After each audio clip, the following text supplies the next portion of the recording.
A2 ESL reading materials. Buying clothes. I need new clothes.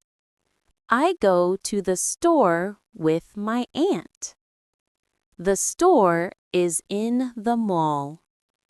It has many shirts and pants. I try a blue shirt. It fits well and the color is nice. My aunt buys a red dress. Then we look at shoes. I choose black sneakers. They are comfortable and the price is good. I pay at the counter and the worker gives me a bag.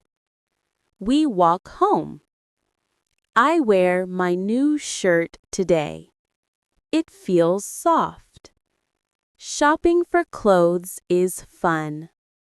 I go twice a year. Old clothes go to charity.